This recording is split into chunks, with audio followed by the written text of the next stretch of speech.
আজকের দিনের পত্রিকার প্রধান প্রধান শিরোনামগুলো: যুগান্তর, পদ্মা সেতু দুর্নীতির মামলা পুনরায় তদন্তের সিদ্ধান্ত,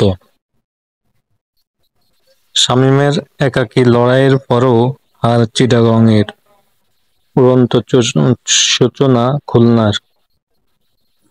দৈনিক ইত্তেফাক, মার্চ ফর ইউনিটি, শহীদ মিনারে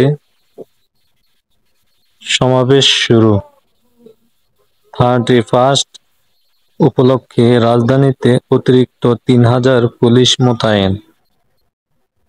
বছরের বাজার, নিত্যপণ্যের দাম, অস্থিরতা, মধ্যবিত্তের দুর্ভোগ।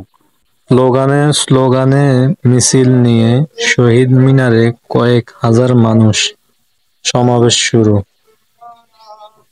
জুলাই অভ্যুত্থানের সহযোদ্ধার ভূমিকায় ছিল ছাত্র শিবির, সার্জিস আলম।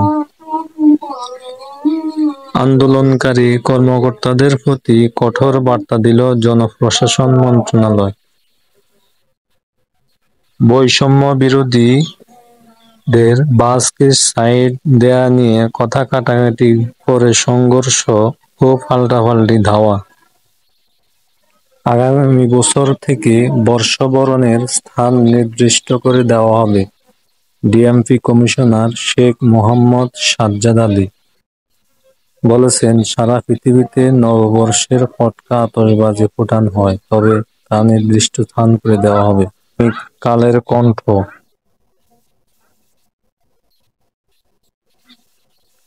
বিশ্বজুড়ে সংঘাত, ক্ষমতার পালাবদলের বছর। আন্দোলনকারী কর্মকর্তাদের কঠোর বার্তা দিল সরকার। বাংলাদেশ প্রতিদিন, পদ্মা সেতু দুর্নীতি মামলায় পুনরায় তদন্ত হবে, দুদক মহাপরিচালক। বৈষম্য বিরোধী ছাত্র আন্দোলনের মার্চ ফর ইউনিটি সম্মেলন শুরু।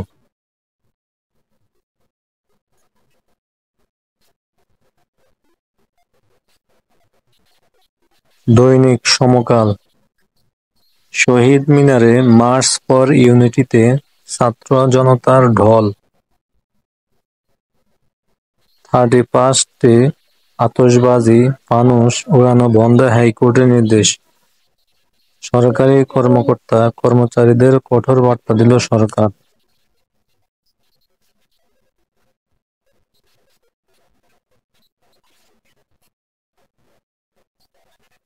মানব জমিন, ধর্ম উপদেষ্টা কারো জমিদারি নয়, এই দেশ কোনো দলকে ইজারা দেওয়া হয়নি।